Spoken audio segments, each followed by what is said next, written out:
Do you see what this means? All these pioneers who blazed the way, all these veterans cheering us on. It means we'd better get on with it, strip down, start running, and never quit. No extra spiritual fat, no parasitic sins. Keep your eyes on Jesus, who both began and finished this race we're in. Study how he did it, because he never lost sight of where he was headed, that exhilarating finish in and with God. He could put up with anything along the way, cross, shame, whatever.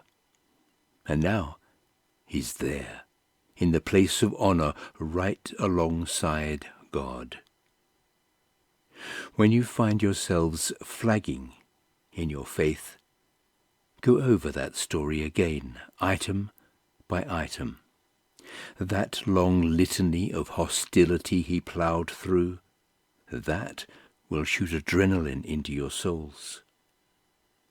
In this all-out match against sin, others have suffered far worse than you, to say nothing of what Jesus went through, all that bloodshed. So don't feel sorry for yourselves. Or have you forgotten how good parents treat children, and that God regards you as his children? My dear child, don't shrug off God's discipline. Don't be crushed by it either. It's the child he loves that he disciplines.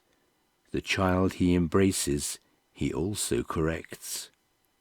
God is educating you. That's why you must never drop out.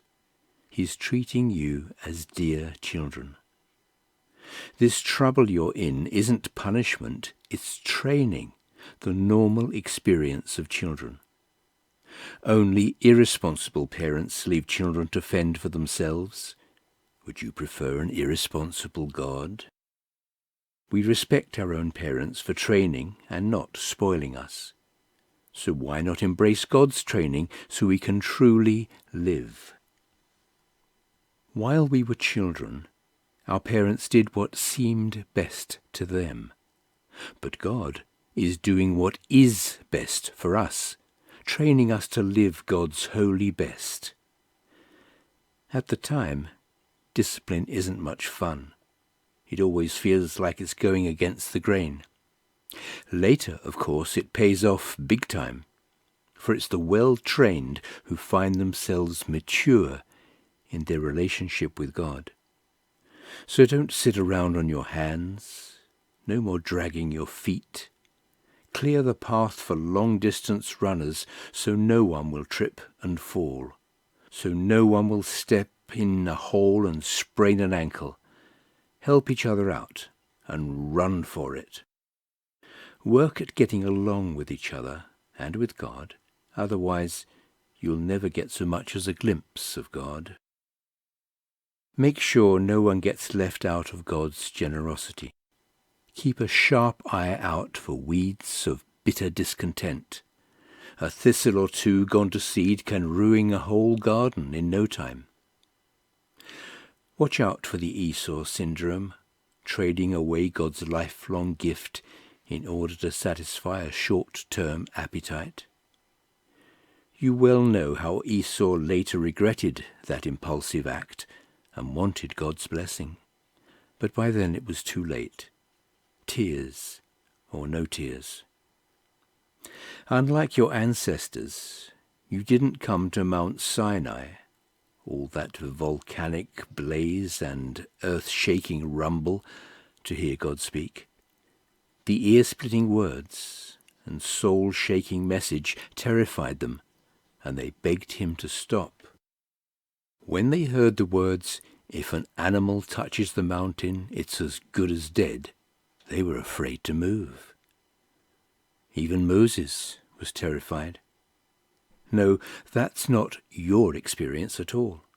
You've come to Mount Zion, the city where the living God resides.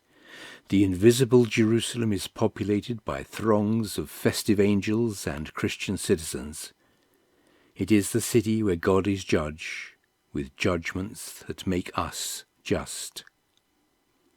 You've come to Jesus, who presents us with a new covenant, a fresh charter from God.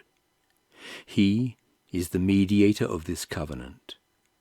The murder of Jesus, unlike Abel's, a homicide that cried out for vengeance, became a proclamation of grace. So don't turn a deaf ear to these gracious words. If those who ignored earthly warnings didn't get away with it, what will happen to us if we turn our backs on heavenly warnings? His voice that time shook the earth to its foundations. This time, he's told us this quite plainly, he'll also rock the heavens, one last shaking from top to bottom, stem to stern. The phrase one last shaking means a thorough house cleaning, getting rid of all the historical and religious junk, so that the unshakable essentials stand clear and uncluttered. Do you see what we've got? An unshakable kingdom. And do you see how thankful we must be? Not only thankful, but brimming with worship, deeply reverent before God. For God is not an indifferent bystander. He's actively cleaning house, torching all that needs to burn, and he won't quit until it's all cleansed. God himself is fire.